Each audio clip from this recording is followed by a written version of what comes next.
नमस्कार दोस्तों, मैं धीरेन्द्र पुंडीर एक बार फिर आपसे बंगाल के चुनाव पर चर्चा करने के लिए आपके सामने हूँ। आज बंगाल चुनाव का 7वां चरण खत्म हुआ और 8वें चरण के लिए चुनाव प्रचार भी खत्म हो गया। आज ही सबसे अहम सीट पर और इस राज्य की मुख्यमंत्री, इस पूरी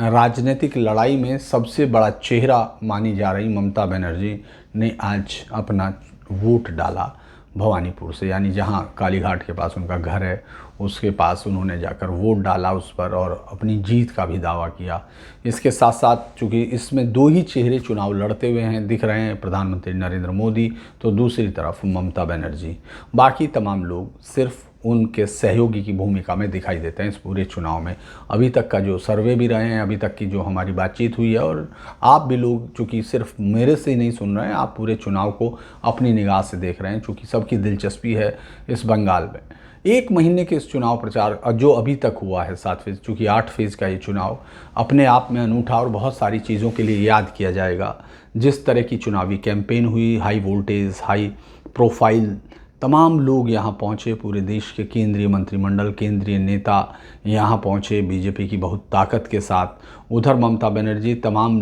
विपक्षी दलों की संभावनाओं का केंद्र तो बनी रही, लेकिन उनके साथ बहुत ज़्यादा मदद के तौर पर यहाँ आने वाले किसी विपक्षी दल को हम लोगों ने ज़्यादा नहीं देखा। जया बच्चन ज़रूर वहाँ कुछ दिन घूमती रही, जिनकी वोटों को लेकर, जिनको कितनी वोट अगर वो यहाँ से चुनाव लड़ें ये उनको भी मालूम नहीं होगा कि उनको कहीं दाही में वोट भी मिल पाएंगे या नहीं, वो भी उनको नहीं मालूम होगा। लेकिन वो यहाँ चुनाव प्रचार में जरूर खड़ी दिखी। बाकी तमाम नेताओं को चिट्ठी लिखती हुई ममता बनर्जी भी दिखी।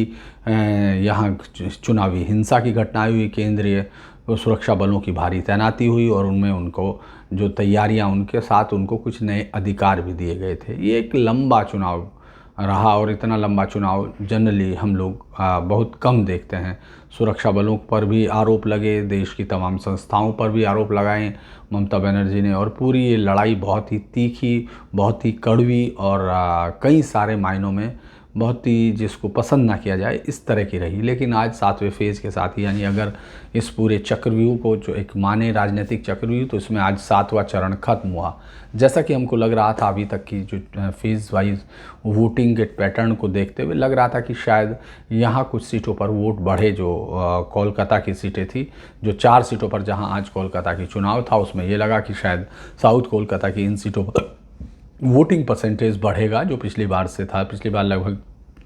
65% का चुनाव प्रचार में इनका वोटिंग परसेंटेज रहा था। लेकिन बड़े महानगर, बड़े लोग, बड़े शहरों में रहने वाले लोग और उसी तरह से उनका वोट करने का जो पैटर्न होता है वही यहाँ कोलकाता में दिखाई देता है कि पूरा राज्य जहाँ हाई वोटिंग के लिए जाना जाता है, जहाँ इस बात के लिए आपने देखा कि किस तरह से लगातार 80%, 78%, 70% से ऊपर हर जगह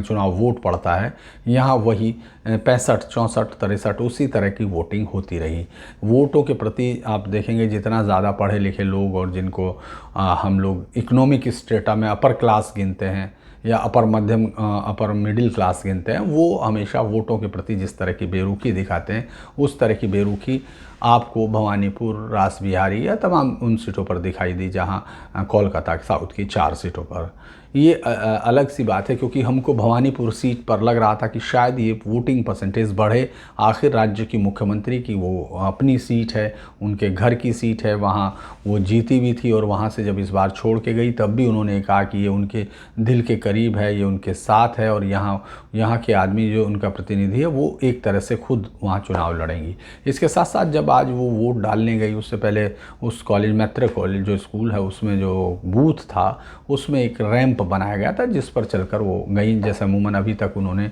नहीं छोड़ा है उस व्हील चेयर को, हालांकि उनका प्लास्टर कट गया, पट्टियां हैं, चल रही हैं और वो अभी उसी व्हील चेयर पर हैं। तो अभी देखना होगा, 29 में कहा जा रहा था कि शायद उनको व्हील चेयर से उठना होगा। तो उससे पहले हम लोग अलग अलग चुनावी फेज़ को देखेंगे, यानी जिस दिन चुनाव की वोटिंग आखिरी होगी उस दिन शायद वो व्हील चेयर से खड़े होंगे। इसके बहुत सारे मायने भी हो सकते हैं और बहुत सारी चीज़ें अर्थ लगाए भी जाते हैं। लेकिन आज की सीटों पर बात करें तो जैसा कल आपके साथ बहुत लंबा विस्तृत चर्चा सीट वर सीट हुई थी, उसी के करीब आसपास आज का चुनाव वोट रहा। तमाम लोगों से कुछ अलग अलग चीज़ें छोटी छोटी सुन के आ रही हैं, जो अलग अलग चीज़ें छन कर आती हैं, उन पर बातचीत की जा सकती है, क्योंकि हम लोग सीट के आसपास कल काफ़ी लंबी डिबेट कर चुके थे और उसको बार बार दोहराना मेरे बहुत सारे समर्थकों का, जो दर्शक हैं उनका ये भी कहना होता है कि वो लोग, मैं शायद बहुत सारी चीज़ों को रिपीट करता हूँ, लेकिन मुझे लगता है कि मैं चीज़ों को और समझाना चाहता हूँ उस तरह से जो सीधे तौर पर समझ में आ सकें आपके, इस तरह की मेरी कोशिश रहती है। तो उसीलिए कई बार चीज़ों का दोहराव आपको लगता होगा, लेकिन मैं उनके रेफरेंस रखते हुए बोलता हूँ। तो मुझे लगता है कि आज की सीटों पर बहुत सीट वाइज जाने की बजाय अगर हम ये देखें कि क्या जिस तरह की बढ़त बीजेपी उम्मीद कर रही थी उसको मिली, और क्या टीएमसी ने उस तरह की आशा सीट अपनी, जो उसके अपने सपने थे और जिसको ये लग रहा था कि जो पुराने नुकसान हैं, जो पिछले 5-6 फेज़ों में उसको नुकसान हुआ है और अप्रत्याशित नुकसान उसको लग रहा होगा, तो उसको वो यहाँ पूरा करेगी। क्योंकि उसके लिए एक जो बहुत ही आरोप उस पर लगाया गया पूरे चुनाव प्रचार के दौरान बीजेपी की ओर से, और जिसके लिए बहुत सारे लोग तर्क भी देते हैं और समर्थन में अपने तथ्य भी पेश करते हैं कि तुष्टीकरण के आरोपों के जो उस पर चिपके हुए थे, वो एक बेहतर सेंचुरी उसके लिए वोटों की थी। तो उसमें ये इलाका था जिसको वो इस पूरे मामले में अपने लिए पॉजिटिवली कैश कर सकती थी। वो कोशिश भी की गई। और अगर हम आज उसी चुनाव प्रचार पर उस वोटिंग पर बात करें, तो पहला जो चीज़ है जो सबसे आसानी से समझ में आ रही है कि कांग्रेस इस पूरे चुनाव में लड़ती हुई अब नहीं दिख रही है, क्योंकि यही उसकी सबसे ताकतवर सीट थी जहां उसको 4 विधानसभा सीटों पर बढ़त हासिल हुई थी, अगर हम 2019 के उन आंकड़ों को देखें। लेकिन आज बीजेपी कांग्रेस को वहां भी उसके कैंडिडेट इस तरह दिखे नहीं कि जैसे वो लड़ रहे हों, सिवाय एक सीट को छोड़कर उन्होंने उस पर थोड़ा बहुत उनके झंडे डंडे और पोस्टर दिखे। इससे अलावा कहीं भी उनके बूथ पर आपको लोग नहीं मिल रहे थे, या उस तरह के लोग नहीं मिल रहे थे जो उनको वोट करने आए हों। और जो मुस्लिम बाहुल्य क्षेत्र था वहाँ पूरी तरह से टीएमसी के लोग दिखाई दे रहे थे, जैसे वो तमाम लोग जो वोट करने आ रहे हैं वो टीएमसी के लिए वोट कर रहे थे। तो ये हम लोग कई बार चर्चा भी कर चुके थे कि इस चुनाव में साफ तौर पर जो मुस्लिम वोटर है वो टीएमसी की तरफ जाता हुआ दिखाई देगा। उन इलाकों में भी मालदा, मुर्शिदाबाद,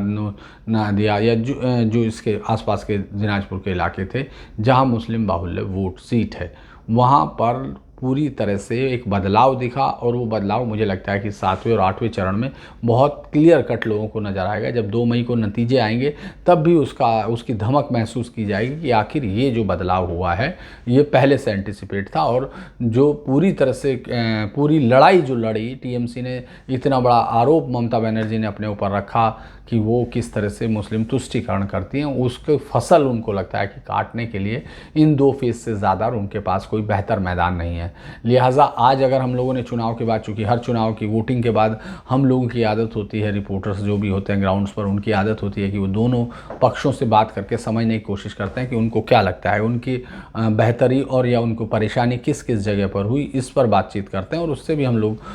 आइडिया लेने की कोशिश करते हैं, क्योंकि जो डाटा होता है वो एक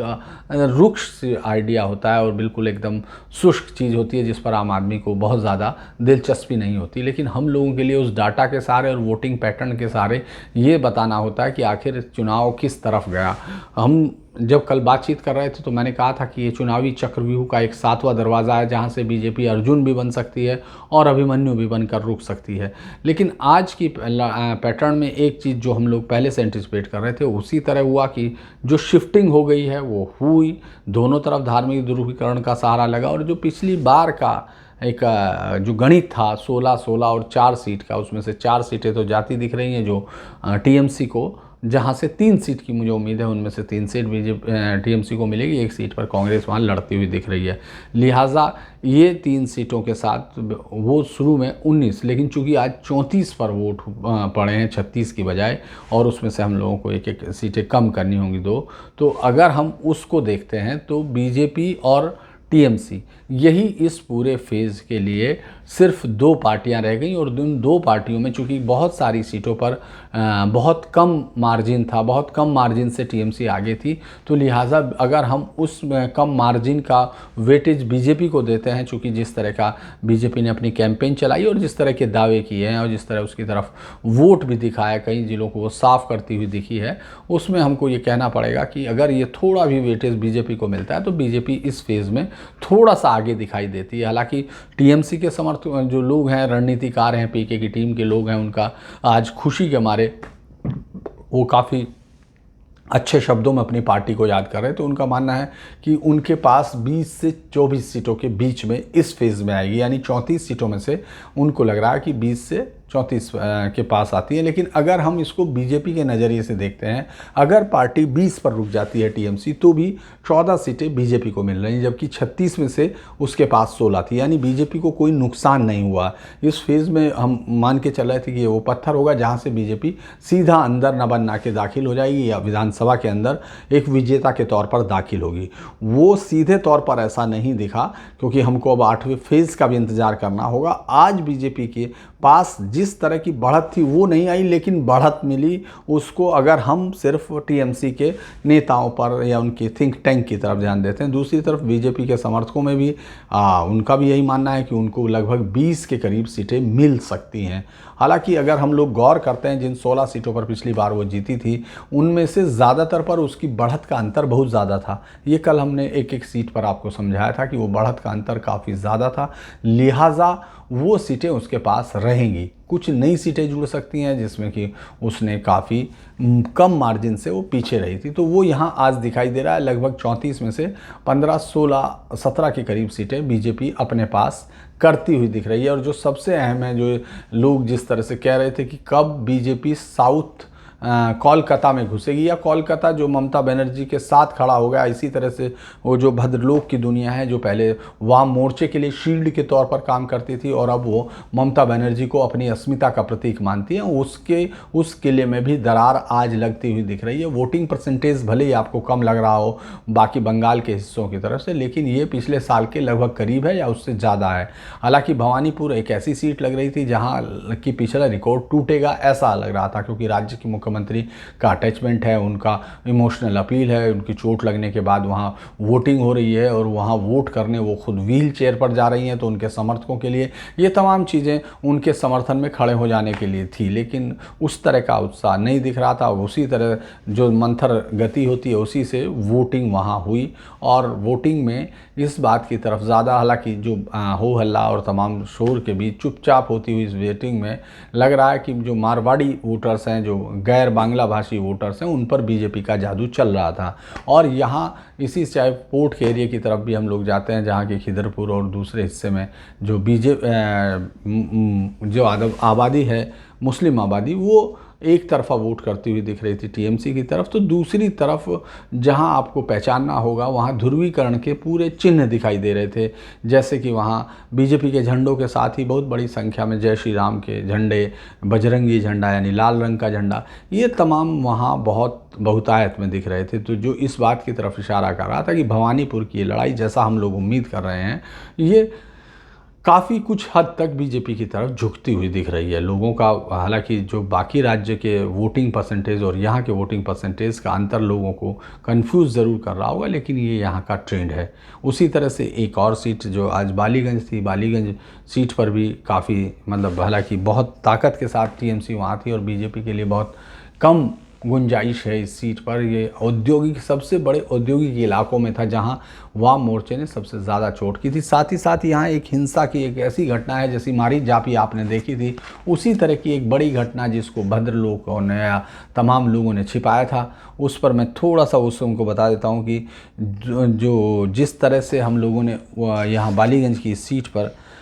1982 30 अप्रैल, बालीगंज साउथ कोलकाता में 30 अप्रैल 1982 को यहाँ लगभग बिजॉय सेतु किलिंग, इसको जाना जाता है बिजॉन सेतु किलिंग के नाम से, 16 साधु और एक साध्वी जो कि आनंद मार्गी उससे संबंध रखते थे, उनको बालीगंज पुल के पास यानी ब्रिज जो था उनको ज़िंदा जला दिया गया था। ये 30 अप्रैल 1982 का दिन था। उसके बारे में फिर कभी कुछ नहीं हुआ। 1982 का मतलब आप समझ रहे होंगे, वाम मोर्चे की सरकार, यानी जो आम आदमी की अभिव्यक्ति की आज़ादी और उन तमाम का सुरक्षा करने का भाव जो आपको उसके नेताओं का दिल्ली में दिखाई देता है, यहाँ उस पर क्या क्या हुआ उस पर हम लोग बात कर सकते हैं कि ये पूरे दिन दहाड़े किया गया था। उसमें कभी कोई अरेस्ट नहीं, यानी देश के सबसे बड़े शहर कोलकाता में, उस वक्त तक देश की सबसे बड़ी आबादी भी कोलकाता में रहती थी, बड़े लोग उसके माने जाते थे और भद्रलोक उस समय सबसे ज़्यादा गरिमा और ताकत के साथ था और देश में लोकतांत्रिक मूल्यों की वकालत करता हुआ भी था।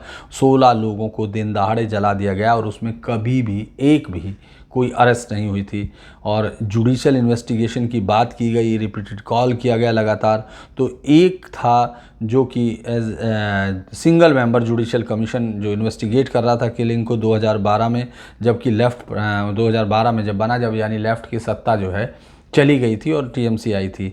आज तक भी उसमें कुछ नहीं हुआ। उस बालीगंज सीट पर टीएमसी मजबूत है, क्योंकि ये चीज़ें कुछ इस तरह की चीज़ें हैं जो आपको इतिहास के पन्नों में दफन कर दी गई हैं, जिनको बाहर के मीडिया के सहारे ही भी बाहर लोगों को नहीं दिख पाया। उस सीट पर भी आज था मुकाबला और मैंने चूँकि पहले भी कल पूरी डिटेल्स आपको दी गई थी कि किस तरह से वो तमाम सीटों पर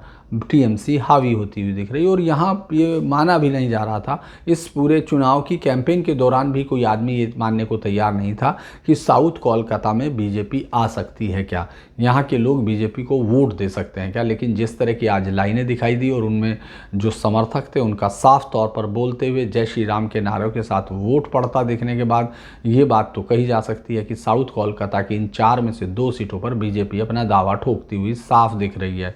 पोर्ट एरिया में अगर हम लोग समीकरण की बात करें तो लगभग, चूँकि पूरी बंगाल की जो ये ज़िला कोलकाता, अगर हम लोग कोलकाता को एक एंटाइटी मानते हैं, जो दोनों कोलकाता का नॉर्थ और साउथ कोलकाता को जोड़ लेते हैं, तो यहाँ 20% आबादी मुस्लिम आबादी है। तो उसमें से कुछ पॉकेट्स में वो काफ़ी प्रभावशाली होती है, चूँकि 1900 में है। तो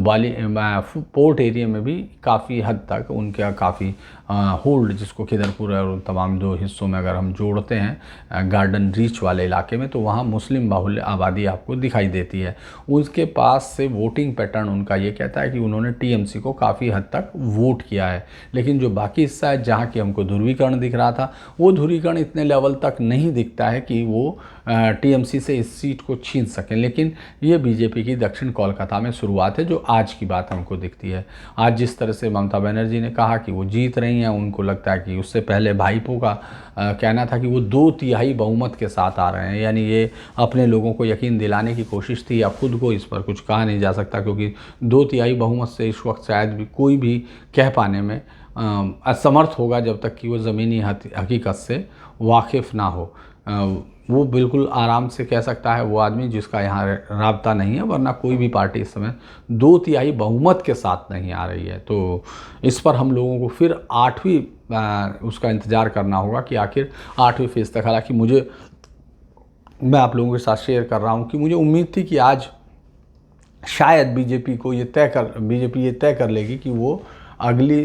फेज़ के में जाएगी, या इसी फेज़ से उसको लगेगा कि वो सरकार बनाने की तरफ बढ़ गई है, सरकार बना रही है। तो आज लड़ाई काफ़ी कांटे की लगी और काफ़ी जो शिफ्टिंग की उम्मीद की जा रही थी, क्योंकि ये भी माना जा रहा था कि अगर कांग्रेस या सीपीएम का मोर्चा उन सीटों को रोक पाने में कामयाब होता है जहां की इन 4 सीटों का शिफ्टिंग टीएमसी की तरफ दिख रहा है, तो ये बीजेपी के लिए एक बढ़त की बात हो सकती है। क्योंकि बीजेपी, अगर टीएमसी को सीट मिलती है तभी बीजेपी पीछे की तरफ आती है। अगर कांग्रेस, या ये अलग बात है कि वो उनको समर्थन देना चाहे, लेकिन इस वक्त जब चुनाव का इस समय फेज़ वाइज होता है, जब रिजल्ट होता है 2 मई को, तो उस वक्त अगर वो 4 सीटें उनके पास जाती हैं, जिसमें से अभी एक जाती हुई दिख रही है, तब बीजेपी अपने आप को उस सीट पर टेक्निकली या मतलब एक स्ट्रेटजिकली अपनी जीत बता सकती है। तो ये आज के चुनाव का था, जो विवरण मैं कल डिटेल से दे चुका, लेकिन चूँकि आपके साथ आज बात भी करनी थी इसी पर मैंने कहा। और मैं अगर ये कहूँ कि इस पूरे समय में भी सबसे ज़्यादा समय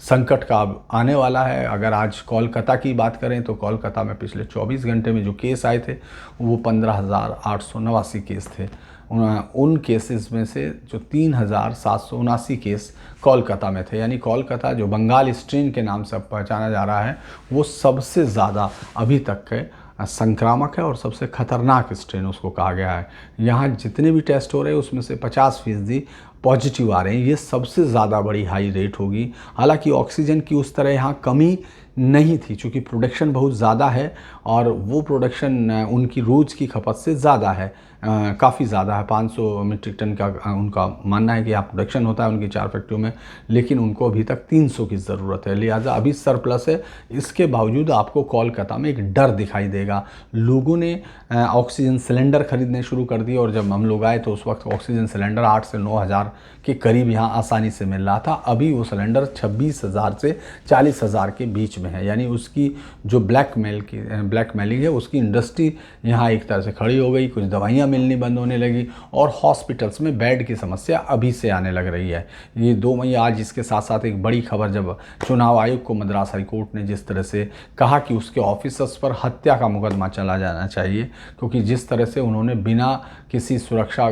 इंतजामात के कोविड प्रोटोकॉल के रैलियां होने दी गई, उस पर क्यों नहीं इस तरह के उनके ऊपर यह भी कहा गया कि क्या वो सो रहा था उस वक्त। इस तरह शायद ही चुनाव आयोग को कभी फटकार पड़ी हो किसी हाई कोर्ट से, क्योंकि ये बहुत ही टफ डिसीजन था। लेकिन जैसा हाल अभी बंगाल में होने जाना लग रहा है, जैसा, क्योंकि बाकी तमाम जगह अगर वो वेव आई है तो ये बहुत मुमकिन, मतलब नामुमकिन सी बात है कि यहाँ ना पहुँचे, लेकिन अगर यहाँ वो वेव पहुँचती है तो उसमें पॉलिटिकल पार्टियों का हाथ ज़रूर कहेंगे सब लोग। मुझे लगता है कि मैंने कल आपको डिटेल से उसको शायद बहुत 10-11 हज़ार लोगों ने देखा है, जिसको हम लोग बात कर रहे थे कि आखिर क्यों कोरोना से भी ज़्यादा बड़ा जो संकट है या वो उसको मान रहे हैं सरकार को लेकर, जो लोग वोट परिवर्तन के लिए कर रहे हैं वो क्यों इस वक्त खड़े हो रहे हैं, या तमाम लोग जो सरकार को यथास्थिति को बनाए रखने चाहते हैं वो क्यों लाइन में लग कर रख रहे हैं कि कोविड के खतरे को मोल लेते हुए वोट कर रहे हैं। तो मैंने आपको साफ बताया था कि किस तरह से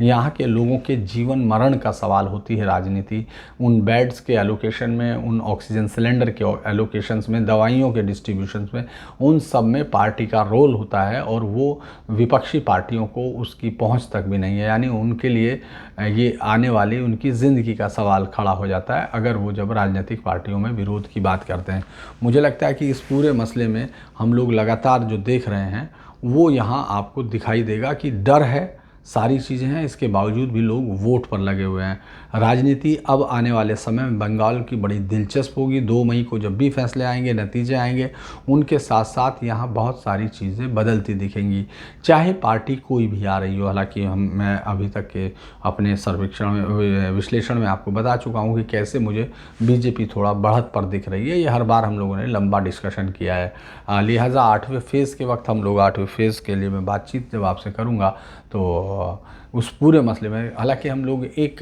मुझे लगता है कि एक एपिसोड हमको बहुत बार ममता, मुस्लिम और मोदी, इस पर भी एक मुझे लगता है एपिसोड करना चाहिए, क्योंकि किन किन ज़िलों में, किन किन हिस्सों में, किन किन ब्लॉक्स में मुस्लिम आबादी का इस बार का इम्पैक्ट वोटिंग पर रहा है, इस पर बात करने में मुझे लगता है कि काफ़ी दिलचस्पी मेरी है। और आप लोगों को अगर है तो आप उसमें लिख सकते हैं, उस पर हम लोग बात करेंगे। लेकिन कुछ बात कोरोना पर ज़रूर मैंने की है और मुझे लगता है कि दिल्ली और लखनऊ में जिस तरह से हालात ख़राब हैं, बंगलौर, मुंबई में थोड़ा सा ये पीक नीचे की तरफ आना शुरू हुआ है, लेकिन ये पीक अभी बढ़ेगा। ऑक्सीजन की सप्लाई की चाहे जितनी बातें की जा रही हों, अभी लोग ऑक्सीजन सिलेंडर लेकर भागते हुए, दौड़ते हुए दिख रहे हैं। लगातार वो किसी भी लोगों को फ़ोन कर रहे हैं, लोगों के, आप इस सब को सोशल मीडिया पर जाकर देख सकते हैं, यानी आप इसको ट्विटर पर देख सकते हैं, आप इसको फेसबुक पर देख सकते हैं। और कोरोना इस वक्त बेहद खूंखार होता हुआ दिख रहा है, जो कि बंगाल के लोगों को शायद 1943 के उस अकाल की बात याद है या नहीं, जब लाशें सड़कों पर पड़ी थी, जब लोगों ने इंसानों को भी उबाल कर खाना शुरू कर दिया था। इस तरह का दौर एक बंगाल ने देखा है। लोग ऐसा कहते हैं कि उस वक्त ये सब जगह लाशों के साथ साथ कुछ लोगों ने ये कोशिश की कि वो इस भूख को मिटाने के लिए, यानी जिस तरह का अकाल यहाँ पड़ा था वो अकाल भी लाया गया था, ऐसा कहा जाता है। मुझे पता नहीं कि आप में से कितने लोगों को इतिहास की उस काले पन्ने की जानकारी, जिसमें एक बड़ा रोल विंस्टन चर्चिल का था और जिसकी वजह से बंगाल बहुत सालों तक उस वापस अपनी उस स्थिति में नहीं लौट पाया था। उससे पहले जिस तरह अंग्रेज़ों ने यहाँ के काल कारखाने धंधे सब नष्ट किए थे, उसके बाद भी इस 1943 में हुए उस अकाल के बारे में देश के लोगों को बेहद कम जानकारी है। और इस बात की जानकारी और भी कम लोगों को है कि उस अकाल को किस तरह से विंस्टन चर्चिल ने हिंदुस्तान की आत्मा और हिंदुस्तान के विरोध को तोड़ने के लिए इस्तेमाल किया था। और यहाँ जिस तरह से हम लोग देख रहे थे उस बदलाव को, उस पर भी मुझे लगता है कि बात करेंगे। उस पर हिंदुस्तान के किसी राइटर की किताब मैंने नहीं पढ़ी है कि वो किस तरह से उस समय ये भयानक अकाल आया था और लाया गया था, किस तरह से उसमें किस किस का क्या रोल था। इस पर हावर्ड फास्ट की एक किताब ज़रूर मैंने देखी है, द स्लीज। आप लोग उस पर देख सकते हैं, दुनिया के एक बहुत बड़े राइटर रहे हैं हावर्ड फास्ट, उनकी वो किताब स्लीज है, जिसको एक ट्रांसलेशन भी किया है मुकेश ने, जिसके अनुवाद को मुझे लगता है कि मैं उस पर भी बात करूंगा। चूँकि यहाँ बहुत ज़्यादा किताबें जिन पर मैं आपसे चर्चा करता हूँ वो यहाँ मिलती नहीं है उस बाज़ार में। चूँकि यहाँ कोलकाता में अभी कुछ दुकानों को मैंने देखा है, बाकी स्ट्रीट कॉलेज स्ट्रीट पर लोग कहते हैं वहाँ भी मुझे लगता है कि उस तरह की किताबें, और ख़ासतौर से हिंदी में यहाँ बहुत ही कम किताबें मिल रही हैं। वो इसीलिए मैं उनके रेफरेंस आपको एड्स नहीं दे पा रहा जो मेरी लाइब्रेरी में होंगी। लेकिन जब हम लोग दिल्ली पहुँचेंगे, चूँकि ये अब राब्ता, ये सिलसिला आपके साथ बना रहेगा, हर एक इशू पर बना रहेगा। इसी बार मैं बहुत सारे इश्यूज़ पर आपसे बात करना चाहता था, लेकिन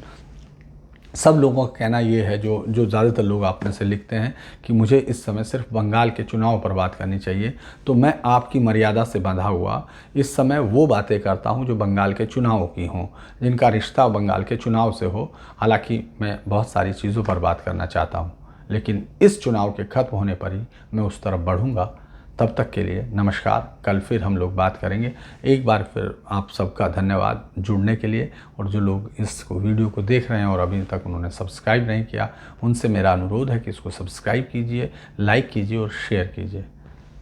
नमस्कार।